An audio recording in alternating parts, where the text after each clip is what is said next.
is when people of color come to state parks, they want to feel that sense of belonging too, just like they extended to me in coming back to state parks. I get plenty of compliments about how so many people love our state parks, and the staff does an excellent job. But when people come, they want to see someone like them. It's just human nature, I guess. And the other thing that it will do is that it will also bring new perspectives to state parks, some that just aren't there right now. There are certain things in my life where I have gaps where I don't know certain things because of my experience. And that happens with everyone. So that's why we need a diverse and active workforce that represents a wide range of people. It's not that anyone here does anything wrong or any because they get great reviews all the time, but it's because we just need that innovation of new perspectives. And so with that, I'm going to actually turn it over to Cedric so he can talk a little bit about his background and how he got here. And I'm sure that'll be a much more interesting story than me working at NC Pro. Cool. Thanks, Yeah. Thank you for having me. Kate, thank you for the introduction. In between 2019, 2020, I went through, my life turned upside down and went through several changes, and I realized that I needed to do something big and epic. And I decided through a friend of mine that there was this thing called a paddle trail on the MST. And I was kind of interested, and then I dove deeper into the Mountains to Sea Trail. And I've learned that you could hike, paddle, and bike, and that variety spoke to my spirit. And once I learned about it, I had to do it. And I went for it despite the confusion and individuals in my life that thought I was crazy. It's been a life-changing event where I got an opportunity to practice my my goal of exhibiting fortitude, and it brought me here today. And now I'm wanting to discuss inclusion and bringing opening up not just the trail as far as the minds, but bringing other people on board so that we have people.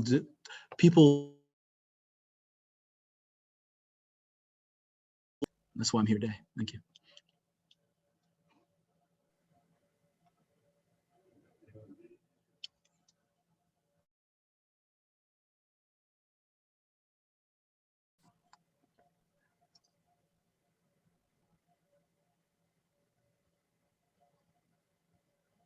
Okay, well, thank you, Cedric, and we'll have Charles, who I talked to a good bit this morning, introduce himself and tell a little about the trails. Okay. Good afternoon, everybody. My name's Charles Gbenyon. I'm very delighted to be here with you all today.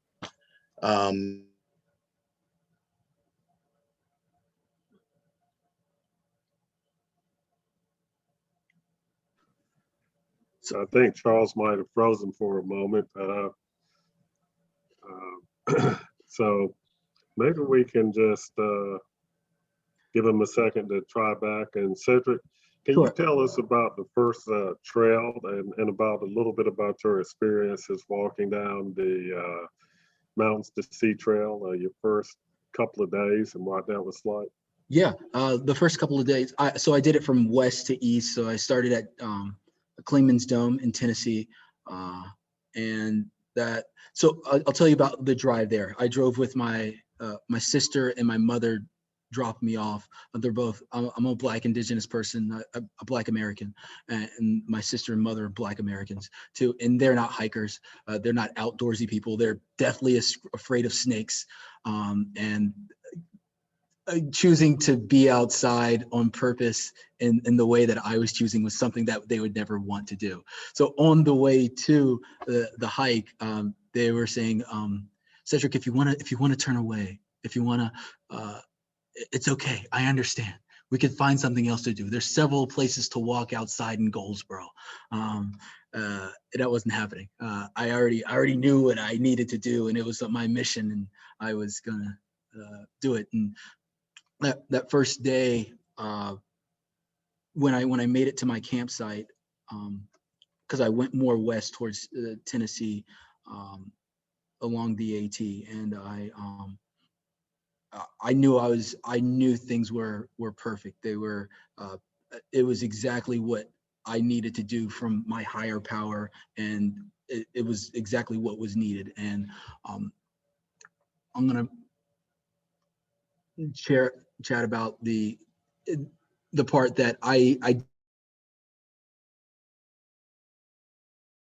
Black, right? At that time. I know that there's this history of individuals like me choosing not to be outdoors because it's complicated. But I also knew that I wasn't going to allow that to stop me from doing.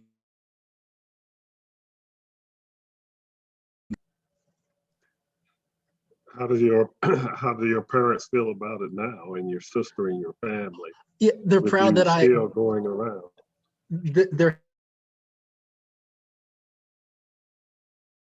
relieved. They're hoping that I don't do something like that again. You did it once, Cedric. You don't have to do it again. What I'm trying to do, what I'm trying to work towards, is to get them and other people, just other people, not just people that have same skin color as me, but other people out on the trail, because I feel like there's magic. Side, work out, disconnect from your phone, and maybe even not talk to people for a little bit and meditate. Yeah, so to answer your question, my parents, my people, they're happy I did it, and also hoping I don't do something similar in the near future. Do you think there's any possibility they're going to get Yeah. out there with you and do a trail with you? Maybe. I mean, if yes, I think there's a possibility. I think there's a possibility starting with day hikes. Yes. Okay, well, I see we got Charles back now. So Charles, glad to see you. Give us that story about how you evolved to this place where you're at now. Yes. Okay. So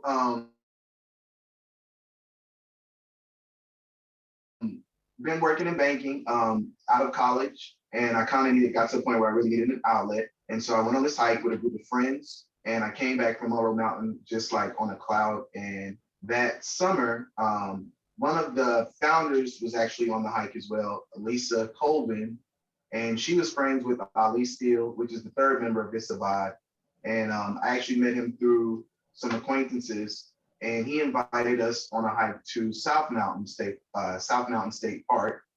And in the summer of 2017, we actually went to about over 20 different locations, kind of really just chasing waterfalls.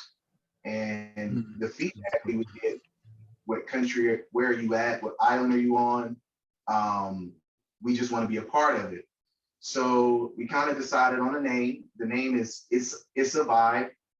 Really, it kind of means it's a vibe. We bring a certain vibe to nature. When we're out there, we're definitely, I would say we're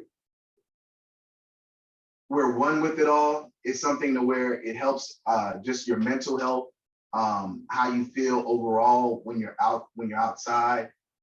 It's just been something that we've been taken aback by. And so we started having meetups where we would actually go anywhere 30 minutes to 2 hours outside of Charlotte. And that kind of turned into people just still wanting to be a part of it. I would say Juneteenth is when we saw our biggest influx, where we actually had about, I would say 50 people to show up on the hike. And from there, we've actually been doing a monthly event through social media as to where we're actually going. Now that's actually how we became involved also with the Mountain to Sea Trail. Last year we started going to Carter Falls, which is actually along that trail. My organization, besides hikes, we have community unity events here in Charlotte. One of our community unity events, we partner with Urban Ministries, along with a skate park by the name of Oso, and we make 300 to 500 sandwiches to feed the homeless. We've been doing that since 2018, every second Saturday. We've missed about 2 to 3 because of COVID since last year, but we still consistently do it on a monthly basis. We've also kind of partnered with some of the urban gardens here in Charlotte. With those urban gardens, there's certain areas in the city that are deemed food desert, believe it or not. And so certain people don't have access to produce. So we work in these urban gardens to help supply those areas with produce. It's 3 of us, the 3 members, it's me, Lisa Colvin, and Ali Steele. We do pretty much all the community unity events out of pocket.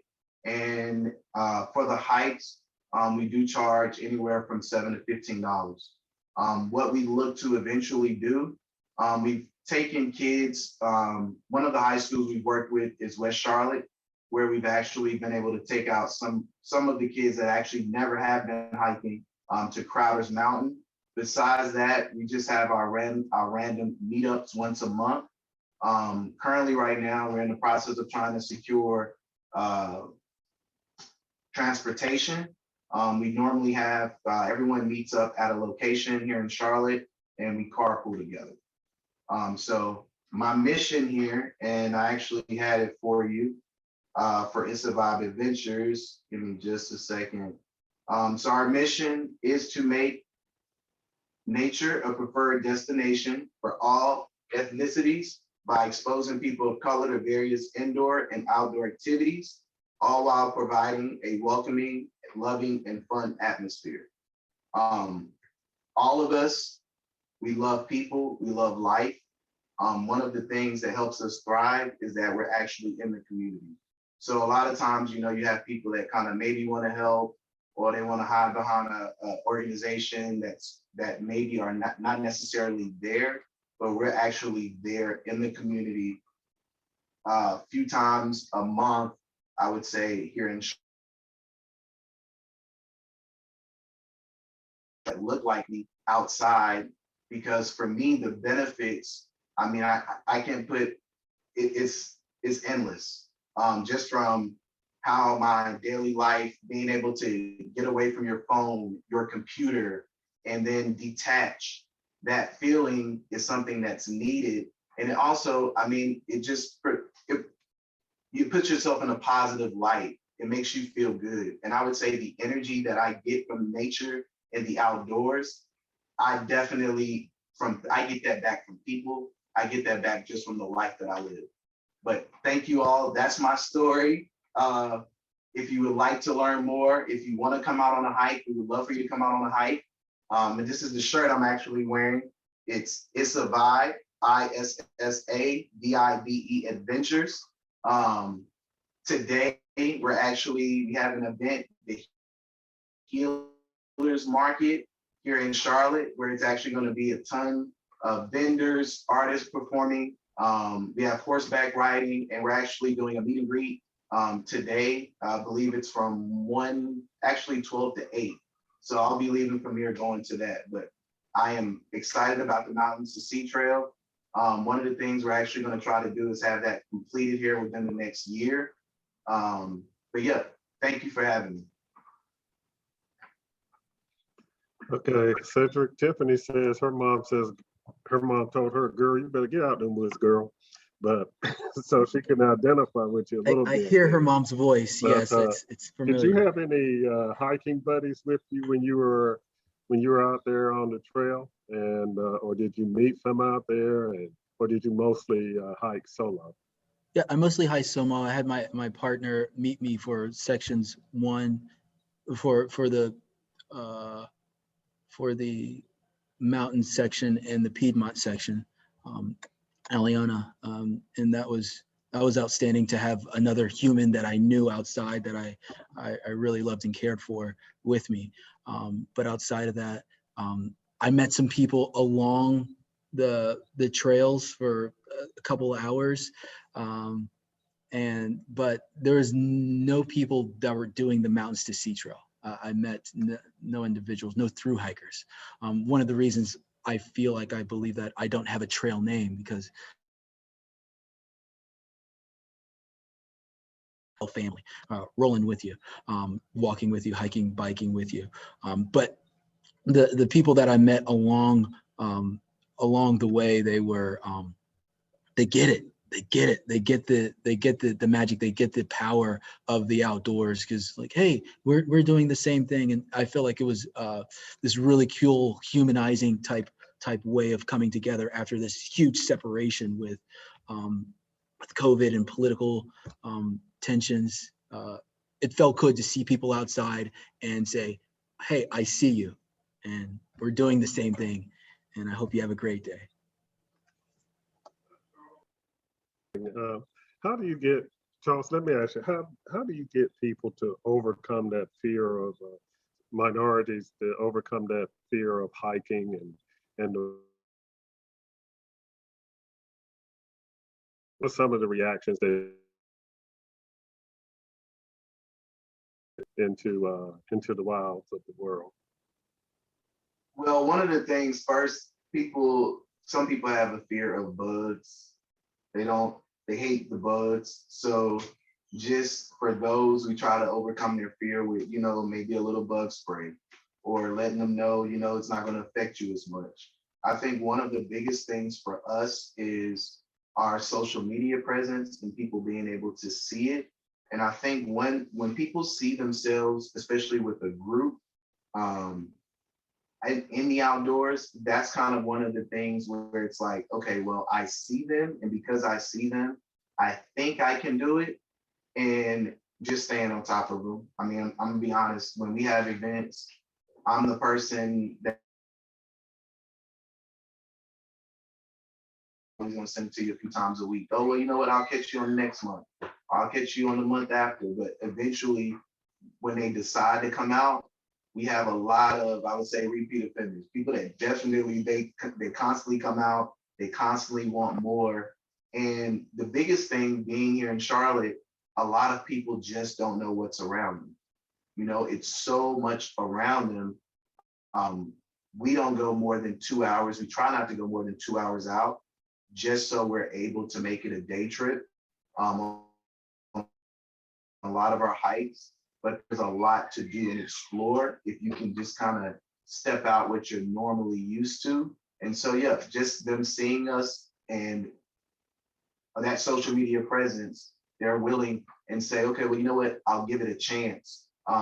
Another thing to touch on is because it's 3 of us, we're able to keep a good pace. So like Cedric said, trail name, and I know they had controversy with his name recently, but Speedy Gonzalez was my trail name in the beginning, only because I move at a fast pace. We have somebody that's in the middle, and then we have somebody that's in the back.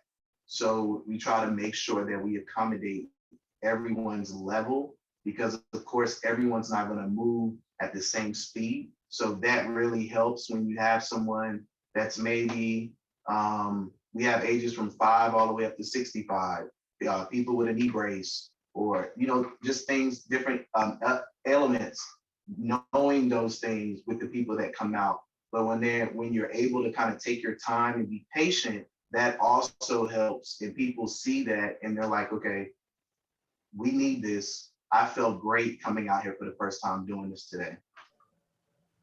And I want to add on that. One of the limits that I had to overcome was I had no idea what I was doing at first, and that might have been because of my history, or me watching all of the YouTube of people doing hikes did not account for me actually, being out there and doing it.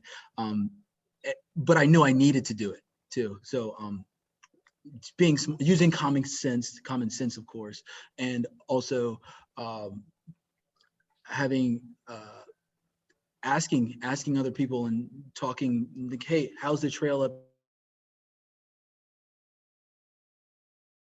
Feel like that helped me, and that was a limitation that I had the limitation of not having all the knowledge, but I did not allow that to stop me. And also, I got over the limitation of not having other people with me, or maybe even people that looked like me doing this trail, because it's you're taken care of. There are people that want you to succeed and at least that's what I felt, that individuals wanted you to continue on the hike and get to your destination safely. And it's regardless of what you might see outside of what I'm saying, it's there. It's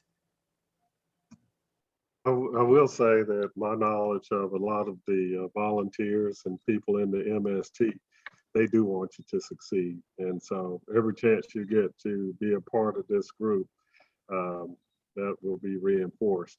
But both you, Charles, and Cedric, have you ever really experienced situations where you were really fearful?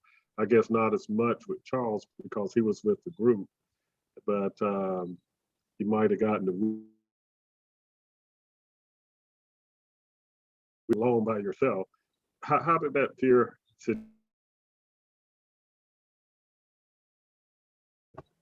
Yeah, for me, I was aware of my Blackness. I knew that I had this thought in my mind where racism didn't exist. And it's like, if people see me, it's not my Blackness that they might not accept, but more so me being an outsider, that they don't know me or I'm not from here, from this smaller place that I'm walking through. But I had no, I didn't experience any overt racism. And I was fearful of, I'm fearful of guns, and I was fearful of gunshots when I was paddling, because there's a game land that works through there, and I'm not a hunter. I don't know about the rules about how not to get shot. I wore a vest to try to say, hey, I'm not a don't shoot me. But outside of that, that's what I was kind of fearful of. Let me tell you this. I got to tell you the story. So after seeing a bear, I saw a bear on my trail, right in the middle, and it was the most terrifying event that has happened out in the wild for me, because there was nothing in between the bear and I. And I thought, hey, maybe I look like a scrumptious bear meal, but I didn't die. Spoiler alert. And after that happened, I felt like I would be able to overcome any of the external wilderness type issues, because I got in touch with my wild after that. And you, Charles, have you experienced any fears out there? Man, I really can't say. I mean, the only I've kind of always been very adventurous, from a very early age. I've always been put in a mixed diverse. Wait, I've always been put in a mixed diverse situation. So I mean, on the trails, I mean, I'm gonna be quite frank. A lot of the energy I give out, I give back. I'm very polite. We're definitely speaking to people on the trails. I mean, we're upbeat. We're happy. I mean, the only time I could say I was even a little fearful is just hiking in Maine, French's, Phillips Mountain, and just seeing people. I'm not used to seeing a lot of hiker with guns, just like very visible. But I mean, I can't say even with that, I mean, I was fearful. So, I mean, I think maybe just me as I am with having that lack of fear. Sometimes people are like, wait, I don't know. They might be a little apprehensive, but I mean, just from my upbringing and my environment, I mean, I don't have too many issues that we ran into. And I think one of the things I can say when we're out there, and like I told you, a lot of times we're in groups. So I think people are probably more taken back of the fact of seeing people of color and the amount of people of color, because on most of our hikes, the average hike would be anywhere from 20 20 to 30 people. So I mean, it's a group of us. And so when we're in those places, we're in the town, the whatever town it is, we're in their downtown, we're exploring, we're out. But maybe that also helps. And I think that definitely, like I said, it's a lot, it's a group of us. But on my own, just my own hiking, going out, I haven't encountered anything. So knock on wood, thank God. Well, let me ask you this. If I'm a member of the MST, as an individual or as MST, the organization, how can we be a catalyst for more minorities participating and experiencing the joy of hiking? And then me as director of state parks, what can I do being a Black man to promote it better as far as across the state? So it's three different things you got to address there: the individual MST member, the MST organization, and then state parks and me as well. Okay, so from the standpoint, man, I would just say the people that's working on the MST, if they have any organizations, Black organizations that are near where they live or any schools, they could maybe reach out to them to see if they would have, maybe if there's a day where you're doing something along the trail, maybe have a group of kids come out in the community that you're in. Because my thing, it's okay when you can get a group of people to come out and do things, but when you can get them from your community, and then you can get your small community to have other communities to join, that's kind of going to be the bigger picture. But just having them, maybe it could be your next door neighbor's kid or someone that you don't know, or anybody, just finding a way to where maybe you can step out of your comfort zone and open yourself up to having people to come out to be a part of whatever you're doing. That's one thing I could say. Man, from an organization standpoint, linking up with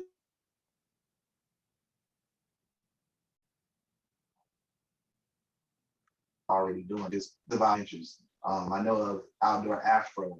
I know of like Black People Hike. There's different organizations that are already in the community and doing the work. So it makes sense to partner with those organizations, whether it be someone that's closer to where your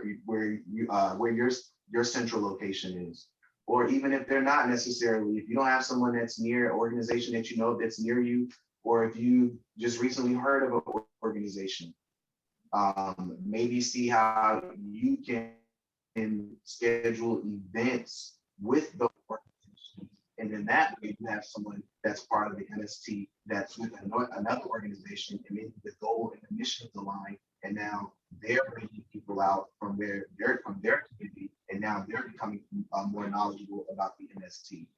From a park and rec standpoint, man,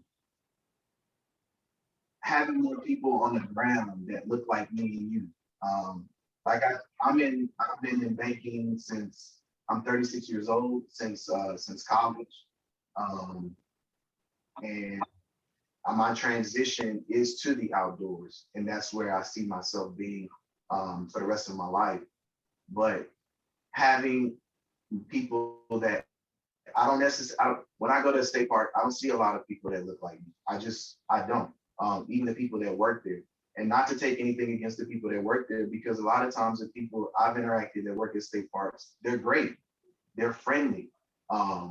Just to even touch on that, Morrow Mountain, my very first hike in Charlotte, I met Lisa Colvin on that hike. I proposed to Lisa Colvin at the top of Morrow Mountain with the help of Park and Rec's director, that I guess not director, but the person that's there over Morrow Mountain there that runs that park. They actually assisted me with the proposal just to kind of speed up how we can come together, how we can make things happen. So just having people that look like me, I don't know how to create those positions, but then also being able to connect with groups like mine. It's Survive Adventures. We're already there in the community and we're doing the work. So maybe having partnerships to where we have events that maybe is more of a, could be to come out to help pick up trash or gardening, or we do some in the summer, we do yoga along the greenway, just pop-up yoga, like partnering and doing certain events. Now you have people of color that see themselves out on these greenways, out on the trails, and they're wanting to be more involved and get outdoors. Yeah, so I hope I addressed everything. Yeah. I think that's, I want to dovetail off of that, working with organizations that are already established with the goal of inclusivity and equity, equality, with outdoor adventures. Outdoor recreation would be ideal. Also, as MST members, like have a person that doesn't look like me hiking day, or share the joy, the events, the fun experiences regarding being outside with others. Like, yeah, have you tried it? Like, no, seriously, like it's like having the answer to, like, hold on, I know something that's gonna have you exercise and feel better spiritually and emotionally, and I got to share this with you, right? Regardless of what what you think your limitations are because of something you can't control, or how you grew up, I'm still going to share this with you just to let you know. And I'm doing this hike in a couple of days, and I'd love for you to come along if you're willing, right? And I think that's what, as an MST member, even if you don't have individuals go out and hike with you, tell them about how great it is. I think that's what we could do. I'm not going to speak on what state parks can do, because I'm sure the job is super difficult. I don't know. But yeah. It's the best job in the world being state parks director. I'll go ahead and tell you that. And it's one thing I got to tell you though, Charles, is that you need to go to Morrow Mountain. You don't know this out there, but Cedric brought his friend with him today, and I'm suggesting that Cedric take his friend down to Morrow Mountain and see if he can do some proposing too. But we'll skip that whole thing. We'll skip that whole thing, okay? But you need to learn from your elders like Charles or something, But hey, let's keep going. There was a question about Native Americans' involvement in the MST. First of all, let me start by saying that I felt really happy that the Cherokee Nation up there allowed the completion of the MST through a lot of their territory. It's, land and Native American is a sensitive issue, but they believed in the MST and not that a part of it goes through there. And Mike Parker, he's on the MST board, and he's a Native American from up there. We did get a question on it, and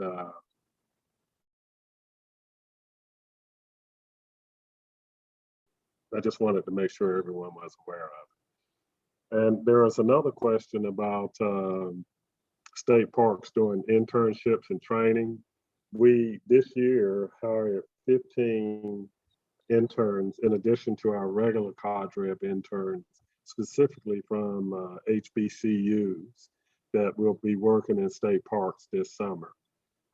They're all freshmen through seniors, and we're probably going to expand that. But we went to HBCU recruitment fairs and other things that they were having to actually get those students involved. And as far as youth, earlier this morning, we talked about state budget and there being $1 million in there. Is that every fifth grader in North Carolina or fourth grader will have a memorable outdoor experience in a state park. But that means every single one of them. And that means that every minority and every majority will have that experience. And that's our hope that within the next 3 years, we can do that. And we only have, I believe, about 6 more minutes left. Can you give us some closing thoughts, Charles, on everything, and Cedric, about what you see as the next steps? I actually do want to touch. I can't really respond at the same time. I'm not working off my phone. I just wanted, because somebody asked, when's my next event? The next event is actually tomorrow. Tomorrow we're going to Pearson's Falls. We're taking a group to Pearson's Falls, kind of near Saluda. And from Pearson's Falls, we're going to Melrose. And then possibly another, we haven't decided just yet. Sometimes we like to surprise them with another waterfall, but that's where we'll be going tomorrow. April events, we post our events monthly. So you'll see that here within. So you can check www.issavibe, and that's ISSAVIBE adventures.com. You can check the website. A lot of our content is through IG, which is all of our social media platforms. It's the same as our name, Issavibe Adventures, and that's on Facebook, Instagram, Twitter, and the website. But all of our events are monthly. Like I did state to you, we have a next week, our community unity event every second Saturday. We'll be making sandwiches. If you can come out, if you want to donate, you can. There's donation through our webpage. And as far as the next step, man, I'm just actually gonna. So one of the things you touched on education. So we've done courses through REI. We did the Wilderness First Aid CPR through Knowles. One of the things I'm shooting for at some point is to get my Wilderness First Responder.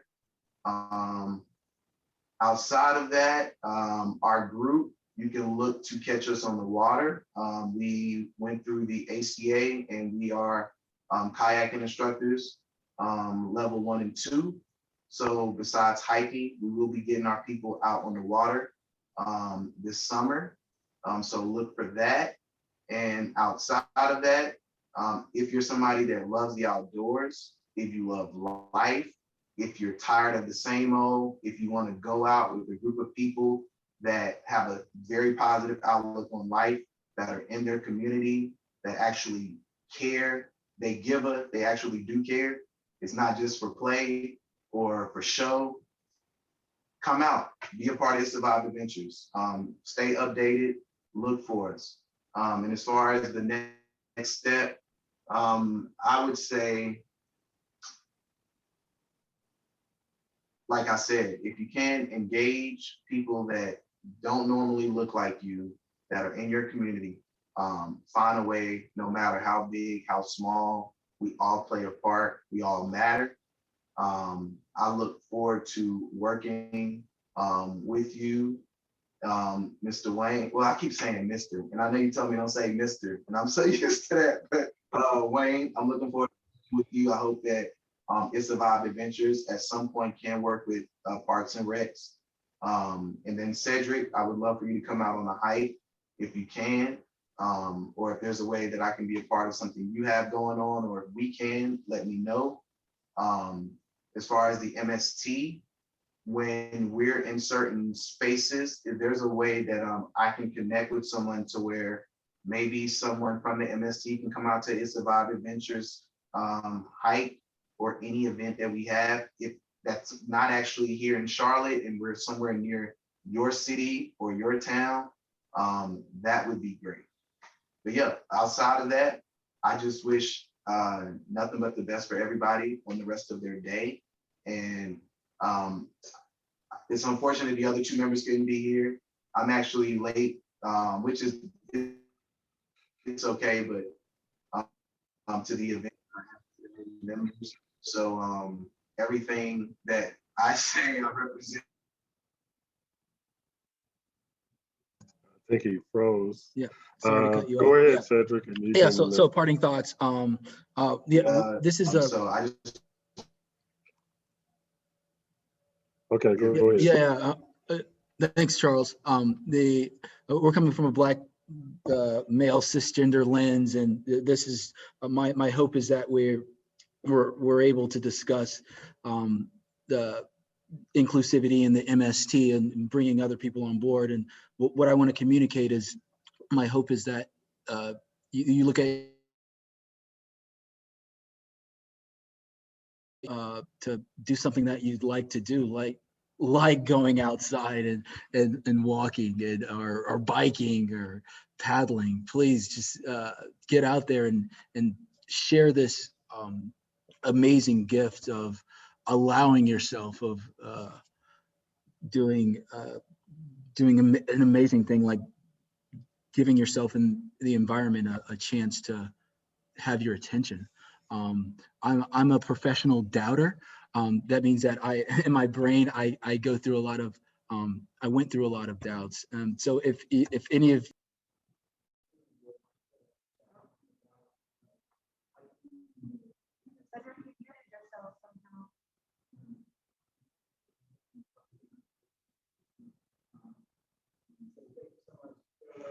Okay. Awesome. Well, Thank you. okay.